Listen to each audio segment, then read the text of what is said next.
أعوذ بالله السميع العليم من الشيطان الرجيم. هو الذي يصلي عليكم وملائكته ليخرجكم من الظلمات إلى النور وكان بالمؤمنين رحيما. تحيتهم يوم يلقونه سلام.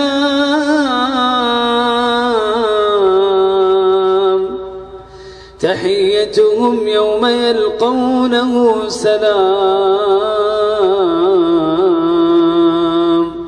وأعد لهم أجرا كريما.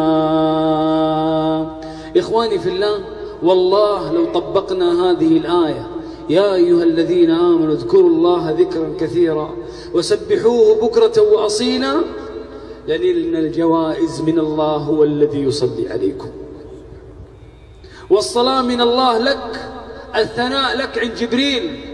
تخيل الله يثني عليك يا غالي، تخيل الله عز وجل يمدحك عند ملائكة لا يعصون الله ما أمرهم ويفعلون ما يؤمرون. نعمة عظيمة.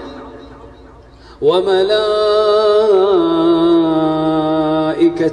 حتى الملائكة تستغفر لك، حتى الملائكة تدعو لك. تخيل يا غالي لو أن أحد الصالحين الآن يدعو لك، ما هو شعورك؟ سعادة وطمأنينة في القلب. طيب أنا أقول لك، إذا طبقت هذه الآية في حياتك، ملائكة تدعو لك. الله جل وعلا يقول: الذين يحملون العرش ومن حوله يسبحون بحمد ربهم ويؤمنون به ويستغفرون للذين آمنوا ربنا وسعت كل شيء رحمة وعلما فاغفر للذين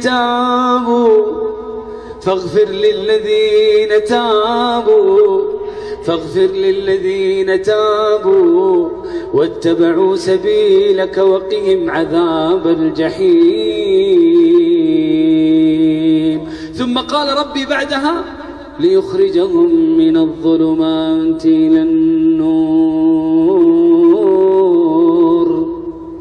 كم من شاب سمع آية فأخرجه ربي من الظلمات إلى النور.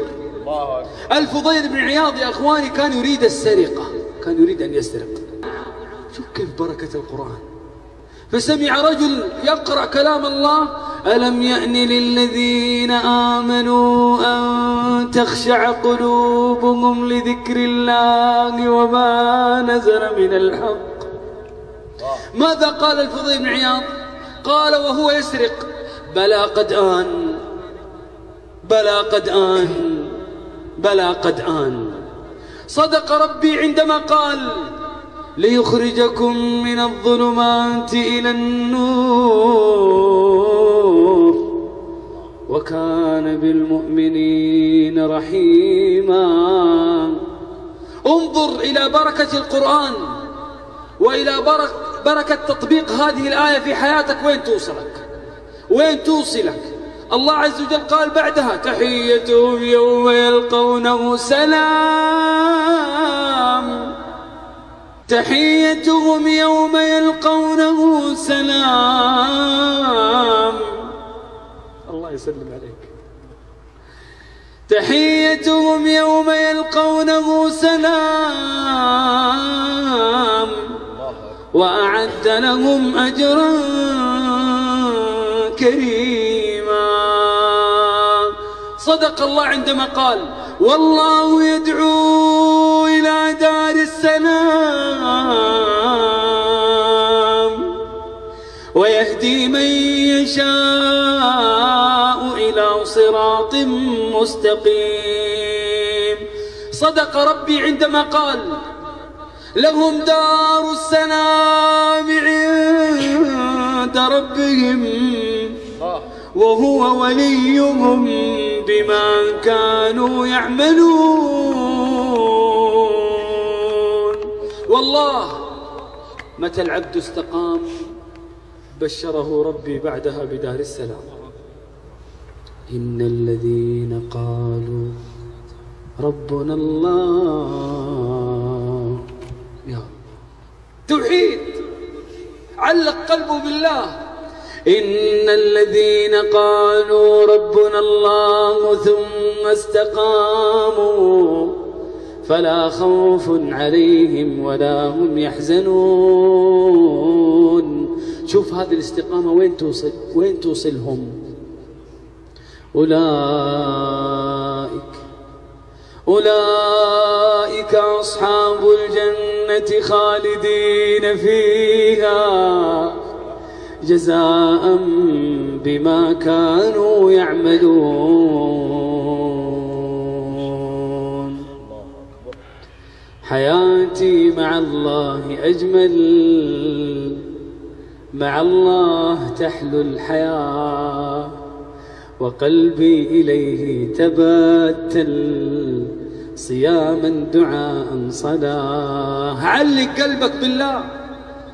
يقول أحد السلف: المسارعة إلى الله بالقلوب أعظم من المسارعة إلى الله بالأبدان. فعشان كذا إلا من أتى الله بقلب سليم. ولا تخزني يوم يبعثون يوم لا ينفع مال ولا بنون إلا من أتى الله بقلب سليم.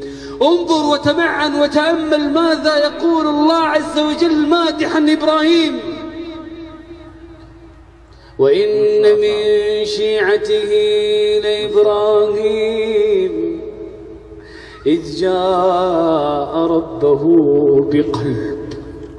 بقلب ماذا؟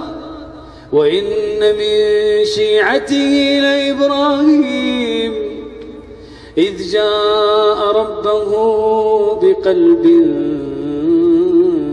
سليم.